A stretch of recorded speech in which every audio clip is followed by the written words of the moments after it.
어린 영혼들이 요한복음 15장부터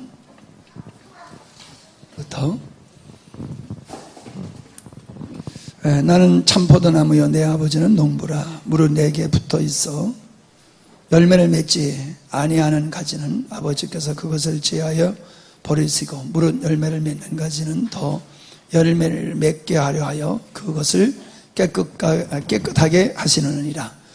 너희는 내가 일러준 말로 이미 깨끗하여졌으니 내 안에 거하라. 나도 너희 안에 거하리라.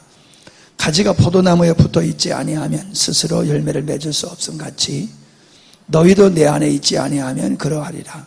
나는 포도나무여 너희는 가지라. 그가 내 안에 내가 그 안에 거하면 사람이 열매를 많이 맺나니 나를 떠나서는 너희가 아무것도 할 수 없음이라.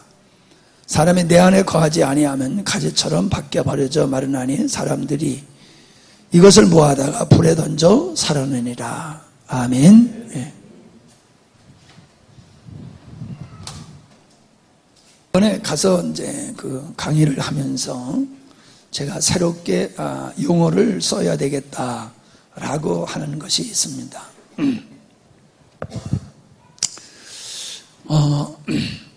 우린 대부분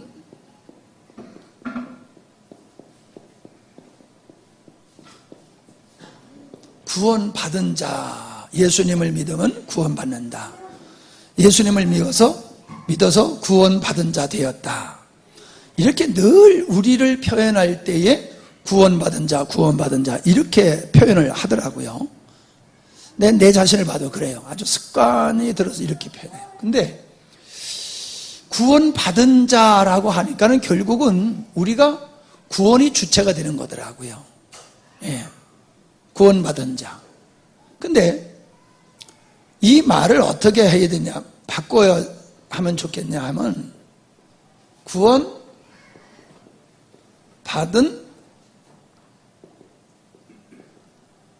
하나님의 자녀, 이렇게 표현하는 게 좋겠더라고요.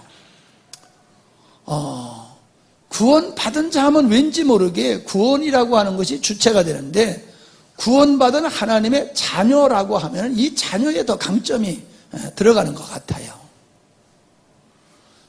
구원받은 자라고 하면 내가 구원받았으니까 더 이상 할 게 없잖아요. 그냥 무의식 속에 가만히 있어도 내가 구원받았어. 왜? 구원이 목적이니까.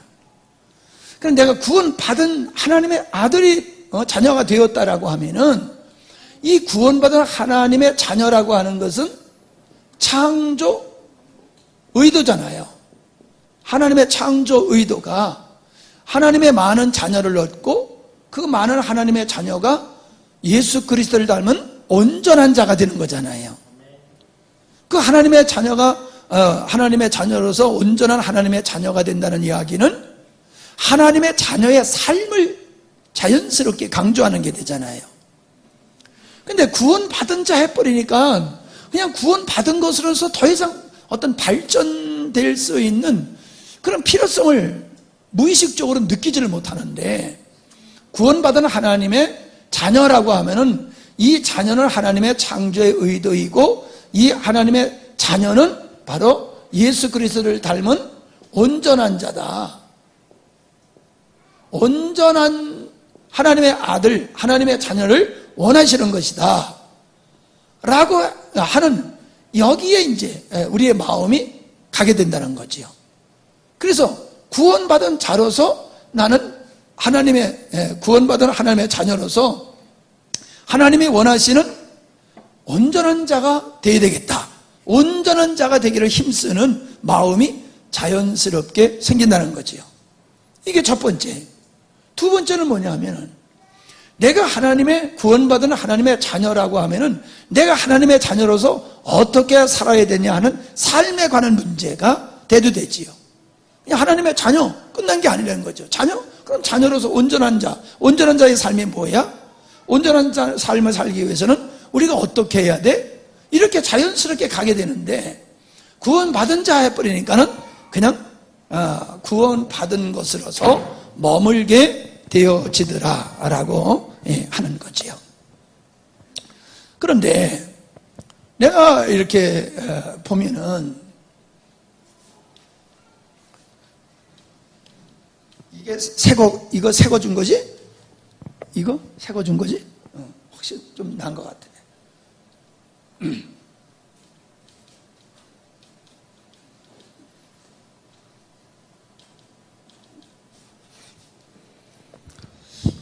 우리 주변에 보면요, 구원에 대해서, 구원받는 것에 대해서 말씀을 하시는 분들은 많아요.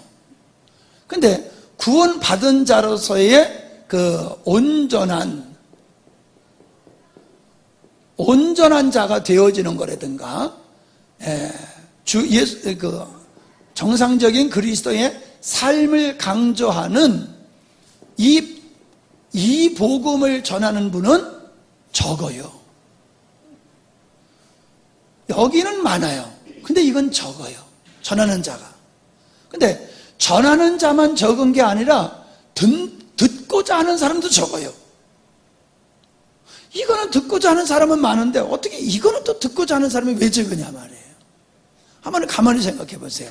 왜 온전한 자가 되어지고 온전한 하나님의 아들로서의 삶에 대한 메시지인 이 복음을 듣는 것에서는 전하는 자나 듣는 자가 왜 적을까? 보니까는 결국 사람들은 구원받는 데에 머물러 있는 거예요. 이것이 인본주의의 모습이에요. 인본주의는 자기 중심적이잖아요. 그러니까 인본주의는 자기 중심적이기 때문에 하나님의 관점에서 구원을 보는 게 아니라 내 관점에서 구원을 보는 거지요. 하나님 관점에서 보면 왜 우리를 구원시키셨느냐? 목적을 가지고, 하나님의 목적을 가지고 창조하시고 우리를 구원하신 거지요.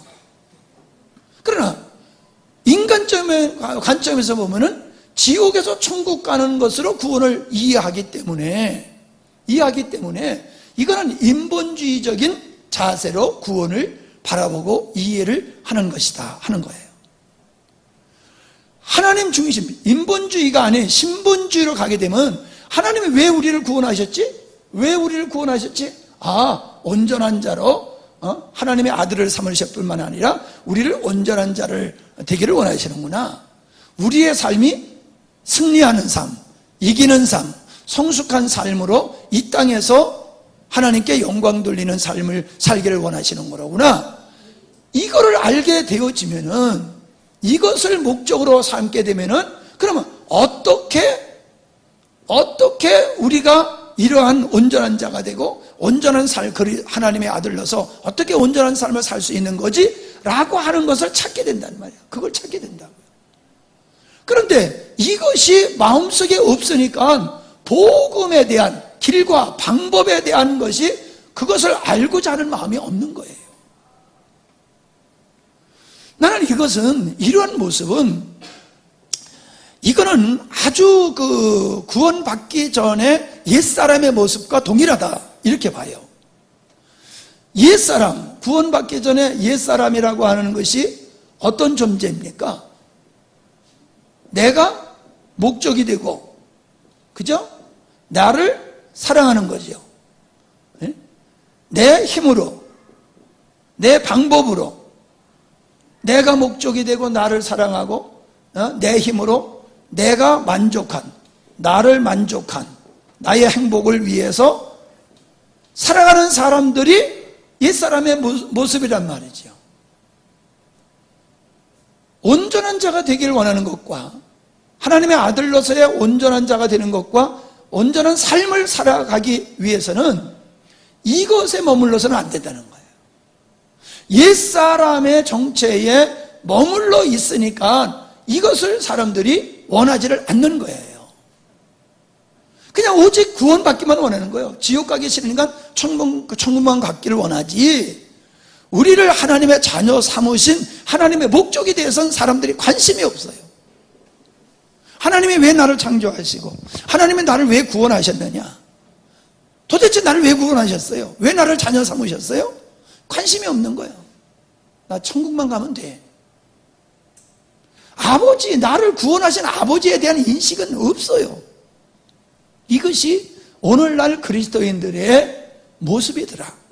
그냥 우리는 구원을 얘기하고 예수님의 구세주라고 하니까는 아주 기특하게 보이고 고맙게 보이고 하나님이 기뻐하실 것 같이 보이지만은 실제로 따져보니까 살펴보니까 이러한 온전한 자가 되어지기를 원하는 복음에 대한 갈망이 없음은 인본주의적인 신앙, 육적인 세상 것을 추구하는 그러한 내적인 내면의 모습을 보여주고 있는 것이더라 라고 하는 거지요.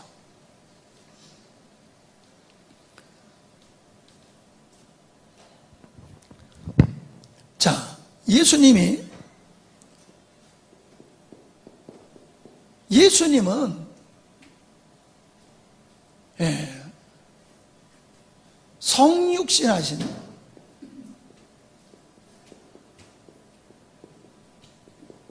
성육신하신 예수님은 구세주지요. 예수님이 성육신하신 이유는 우리를 구원하시기 위해서 구원하시기 위해서 오신 그 예수님은 성육신하신 예수님이란 말이에요. 그러니까 예수님이 그 육을 찢기시고 피를 흘리심으로 말미암아 우리가 받을 형벌을 대신 받으심으로 우리를 죄 없다 하시고 하나님의 아들이 되게 하신 거잖아요. 그게 구원이잖아요. 그러나 예수님은 부활을 하셨잖아요. 부활의 예수. 부활의 예수님을 성경에서는 뭐라고 얘기했냐면 살려주는 영이다. 그렇게 표현하고 있어요. 살려주는 영이다. 구원받은 사람은 새 생명으로 살게 하시는 분이다. 구원받은 사람은 새 생명으로 사는 존재다. 그 다음에 생명의 성령의 법, 생명의 성령의 법으로 죄와 사망의 법을 이기는 자다. 그렇게 말씀하고 있거든요. 그러니까 부활의 주님은 이러한 역할을 하시는 분이라는 거지요. 우리로 하여금 육적인 삶을 사는 것이 아니라 영적인 삶을 살아가도록 하시는 분이 부활의 예수님. 육적인 생명이 아닌 내 안에 생명 되신 예수 그리스도로 말미암아 연합된 새 생명, 거듭난 새 생명된 자. 그래서 내 힘으로 사는 것이 아니라 나와 연합된 예수 그리스도로 살아가는 삶. 생명의 성령의 법. 내 안에 계신 성령님께서는 이 생명으로서 죄와 사망의 법을 이길 수 있게 하심으로 우리로 하여금 세상을 이기고 죄를 이기고 마귀의 권세를 이기게 하시는 것.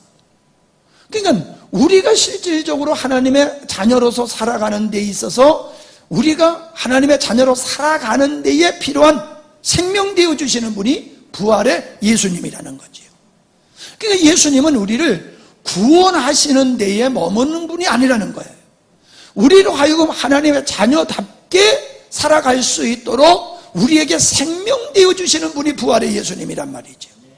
그러면 예수님은 구세주로서의 역할도 하시고 그 다음에 우리로 하여금 하나님의 아들들 자녀답게 성장하게 하시고 하나님 자녀께 이기는 삶을 살 수 있도록 생명 되어 주시는 부활의 주님인데 우리는 그냥 여기만 머물러 있다는 거지.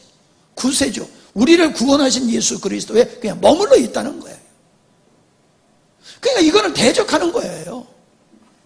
사실을 지옥 가기 싫어서 예수 믿는 거지, 예수님을 사랑하고 나를 구원하신 아들 삼으신 하나님을 사랑하고 그분의 뜻을 이루기 위해서 살고자 하는 그 하나님을 사랑하는 마음이 하나도 없는 거예요. 우리를 구원하신 하나님의 마음을 헤아리고 그것을 쫓아 살고자 하는 게 없는 거예요. 예수를 믿는다고 하지만 실질적으로는. 그러니까 이런 사람에게는 부활의 주 예수님을 전하는 복음에 대해서는요, 이게 가치 없이 들리는 거예요. 듣고 싶은 마음도 없고 그게 아무것도 아닌 거로 생각하는 거예요. 그러나 하나님이 우리를 구원하셔서 하나님의 자녀로 삼으신 후에 하나님의 자녀에 대한 하나님의 목적이 있고 그 목적을 이루기 위해서 부활의 예수님, 생명 되시는 예수님을 우리에게 주셨다. 우리의 승리는 부활의 예수님, 생명 되신 예수님으로 말미암아 되는 거다. 이러면요, 야, 이게 뭐야? 이걸 내가 알아야지. 그러면서 달려들게 돼 있어요. 귀를 열고 들게 돼 있어요. 근데 사람들이 그래요. 아, 목사님 말씀은 너무 추상적이에요. 그래. 근데 내가 들어보니까 난 추상적인 게 하나도 없는데 나보고 추상적이래. 하집사님,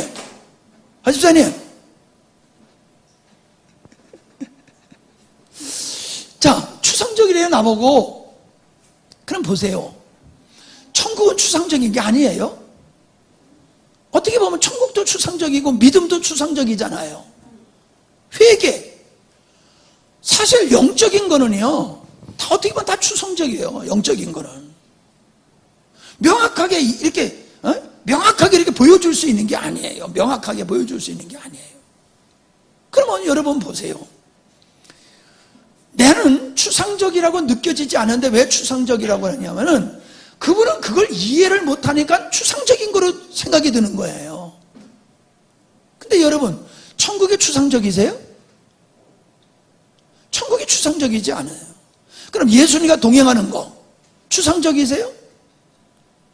동행하는 사람에게선 추상적이지 않아요. 내가 동행하지 못하는 사람은 예수 그리스도와 동행한다라는 게 추상적인 것 같아요. 주 안에 거함, 그거 추상적인 것 같아요. 그러나 주 안에 거하는 삶은 그게 추상적이 아니에요. 그게 자기가 믿음으로 그만한 것에 대한 이해가 없는 사람은 자기가 이해를 못하는 것을 생각을 안 하고 추상적으로 얘기한다고 생각을 하면서 추상적으로 얘기하지 말고 좀 실제적으로 좀 얘기하라, 이렇게 요구하는 사람들이 많더라고요. 그래서 내가 고민을 했어요. 내가 추상적으로 얘기하나? 나는 아닌데 왜 저분들은 이걸 추상적이라고 그러지? 그리고 이제 가만히 생각해 봤더니 그렇더라는 얘기예요. 그럼 혹 여러분도 제가 전하는 말씀이 명확하지 않고 추상적인 것 같이 느껴지면은 제가 추상적인 것 같이 얘기하는 게 아니라 여러분들이 그 분량의 이해를 하지 못하기 때문에 그렇게 들리는 거다, 그렇게 보이는 거다, 그렇게 여러분이 이해를 하시고 추상적인 것이 실제적인 것으로 여러분에게 다가오도록 그렇게 노력해야 될 줄 믿습니다.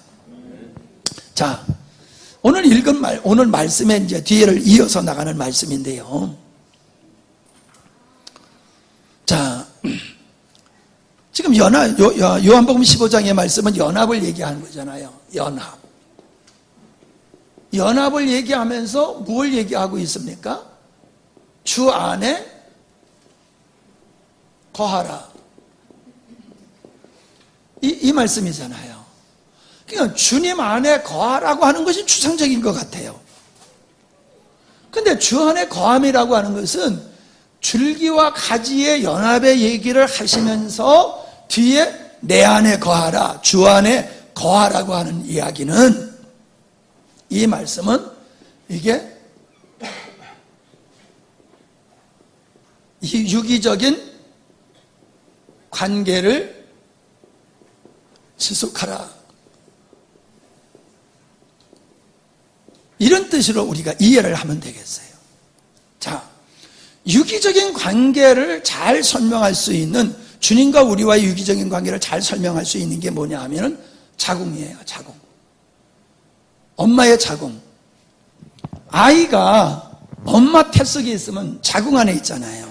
그럼 자궁 안에 있는 아이는 온전히 엄마로 말미암아 살잖아요. 엄마의 보호를 받고 엄마가 탯줄로 공급해 주는 거를 먹고 이 아이가 자라잖아요. 탯줄에서 끊겨지면 이 아이는 죽잖아요. 그러니까 자궁은 너무나도 편안한 것이고 모든 것이 엄마에게 공급되는데 자궁 안에 있기만 하면 이 아이는 모든 것을 엄마로부터 다 공급을 받는다는 거지. 그러면 그냥 성장하게 되는 거잖아요. 엄마와 아이는 분명히 다른 인격체지요. 근데 다른 인격체입니까? 다른 인격체지만 어때요? 존재가 한 몸이잖아요. 아이와 엄마는 분명히 다른 인격체지만 한 몸에 있어요. 엄마가 죽으면 아이가 죽어요. 아이의 생명은 엄마한테 달려있는 거죠. 그래서 내가 가만히 이렇게 좀 이거를 어떤 예를 들면 좋을까 하고 이제 생각을 하다 보니까 야, 이 자궁을 가지고 설명하는 것이 가장 참 좋겠다 하는 생각이 들더라고요. 얘가 나왔다 들어갔다 나왔다 들어갔다 하면 안 되잖아요. 그냥 엄마 탯줄에 꽉 붙어 있어야지. 우리는 내 안에 거하라고 하는 것이 아이가 자궁 안에 있기만 하면은 엄마의 모든 유기적인 관계 속에서, 엄마하고 유기적인 관계 속에서 모든 것이 공급받듯이, 그래서 성장하듯이 우리가 주 안에 거한다는 것이 그렇다는 거지요. 아이와 엄마의 관계와 같이, 태중에 있는 아이와 엄마의 관계와 같이 우리가 주님과 우리와의 관계를 그런 관계로 가지고 나아가는 것을 말씀하시는 것이다 라고 이해를 하면 좋을 것 같아요. 어때요? 좀 더 설명이 좀 잘 되는 것 같습니까? 예. 예. 자, 에덴의 이 자궁을, 에덴의 상태를 한번 생각해 보자고요. 에덴을 자궁으로 생각할 수가 있지 않겠어요? 에덴을 자궁으로? 다시 말하면은 에덴에 있었던 아담은 자궁에 있는 아이가 엄마에게 예속되어지고 엄마로 말미암아 살아가듯이 에덴에 있었던 아담은 그런 상태에 있었다는 거지요. 그런데 에덴에 있었던 아담이 하나님을 부정하고 하나님을 떠남으로 어떻게 됐어요? 생명이신 하나님을 잃어버렸잖아요. 생명이신 하나님을 상실해버렸잖아요. 그래서 범죄하기 전에 에덴의 아담의 모습이 주 안에 거하는 자의 모습이다. 바꿔서 얘기하면 아담이 하나님을 떠남으로 말미암아 상실한 그 저주스러운 모습과 같이 우리가 주님 안에 거하는 것에서 벗어나게 되어지면 아담이 에덴의 축복을 상실한 것과 같다. 그렇게 이해하면 좋겠다라는 생각을 해봅니다. 그 다음에 젖붙임이죠. 젖붙임.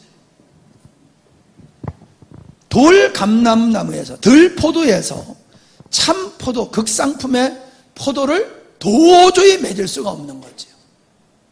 그건 아무리 세월이 가도 안 되는 거죠. 그러나 젖붙임을 통해 가지고 들포도나무에서 극상품의 열매가 맺어지는 거, 그 연합의 관계가 바로 주 안에 거함을 의미하는 것이다.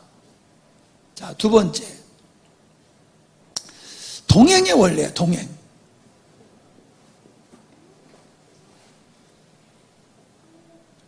자, 우리가 누구하고 동행하게 되어지느냐에 따라서 우리의 누림이 달라지지요.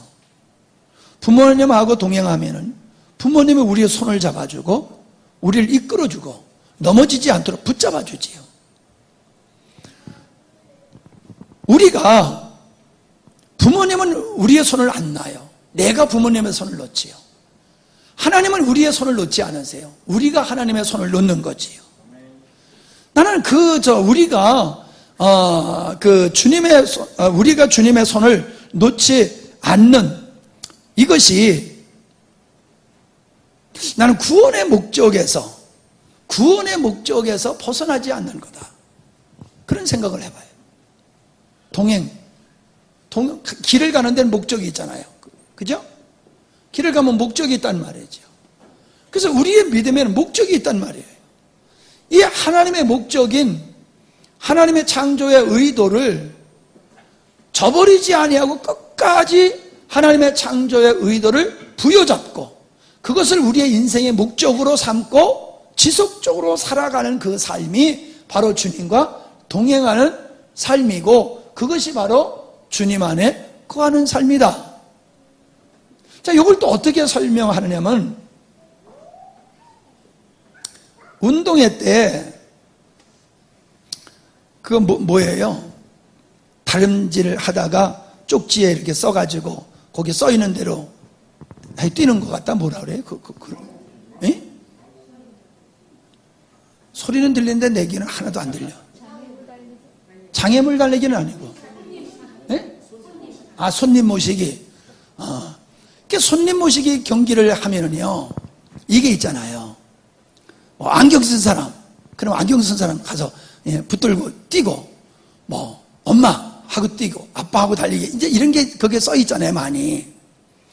근데 거기 이제 아빠하고 달리기가 있단 말이에요. 그러면 얘가 어떻게 해요? 다 아빠하고 달리기가 아니잖아요. 거기에 글에는, 그죠?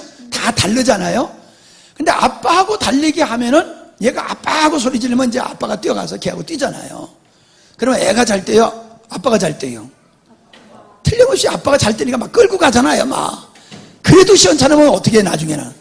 애따 모르겠다, 버쩍 집어서 그냥 등어리에다 얹고 뛰는, 그런 거 안 보셨어요? 그런 거 종종 보잖아요. 그럼, 김 집사님, 그거 반칙입니까? 왜 같이 뛰지? 아빠가 얹고 뛰냐고. 그거 반칙이라고 그러지 않는다고요. 그래서 얘가 아빠가 뛰어가지고 1등 하면 누가 1등 하는 거예요? 애가 1등 하는 거예요. 아빠가 뛰어서 1등 했는데 아빠한테 상 주지 않고 애한테 상을 준단 말이에요. 그건 같은 거예요. 아빠하고 애하고는 한 몸이 되는 거예요. 그러니까 붙들고 뛰든지 업고 뛰든지 뭐 던지고 뛰든지 그냥 하여간에 같이만 뛰면 되는 거란 말이에요. 그랬더니 그 결과를 동등하게 여기더란 말이죠. 나는 이 동행의 원리가 그거라고 생각해요. 동행을 하려면 목적이 같아야 되고, 동행을 할 때는 아빠하고 아이하고 한 몸이 돼서 뛰는 것과 같이 우리가 주님 안에 거한다라고 하는 이런 동행의 의미가 담겨져 있다는 거지요.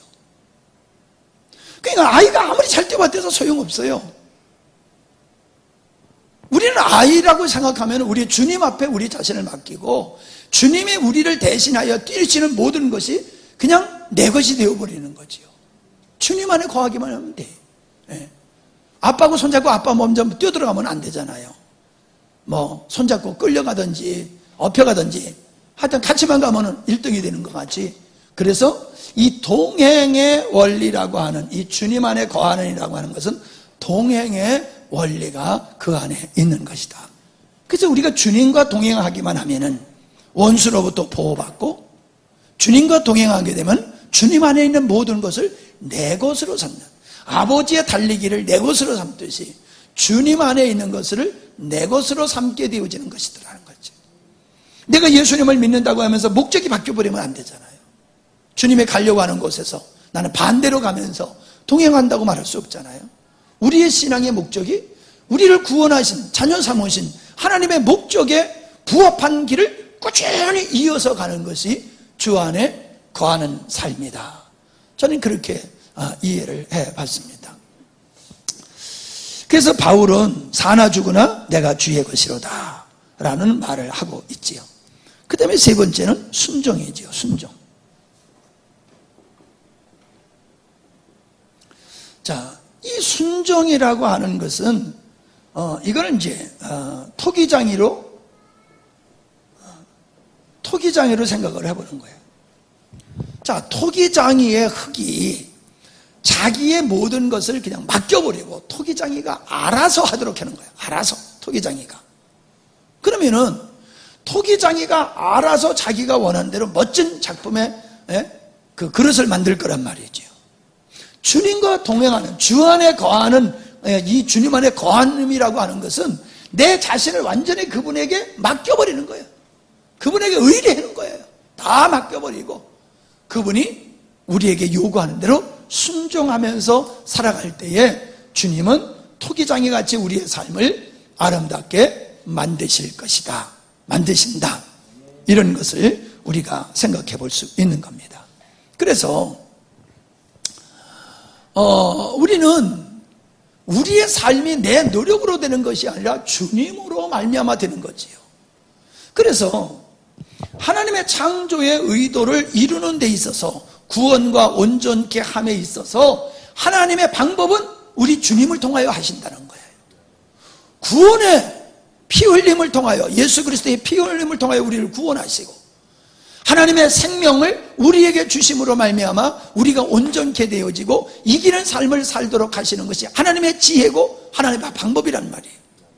이 가치가 보배, 얼마나 큰 보배냐 말이에요. 근데 이거를 추구하는 사람은 예수님이 절대적인 답이로구나, 예수님의 보화로구나, 이걸 깨닫고 소중히 여기지만은 이런 걸 추구하지 않는, 하나님의 창조의 목적에서 벗어나서 살아가는 사람은 예수님의 보화라고 하는 것이 이해가 안 되는 거예요. 납득이 안 되는 거예요. 그래서 우리가 근본적으로 예수를 믿는다라고 하는 부분이 중요한 게 아니라는 거지요. 예수를 믿는다라고 하는 것은 지옥 가기 싫어서 믿는 사람도 거기에 포함되는 거잖아요. 그러나 주님이 진정 원하시는 것은, 믿는다라고 하는 것은 우리를 창조하신 하나님의 창조의 목적에 부합한 그런 삶을 살아가는 것을 믿는 것이다 라고 하는데, 이런 하나님의 창조의 의도를 자기의 인생의 비전과 목적으로 삼고 살아가는 그리스도인들이 이 땅에 얼마나 찾아보기 힘든지 모른다는 거죠. 그러니까 전하는 자도 적고 그걸 사모하는 자도 적고, 그래서 우리는 정말로 소중한 여러분이에요. 이것을 사모한다는 것은 이건 정말로 구별된 은혜를 입은 자다, 나는 그렇게 믿습니다. 여러분들이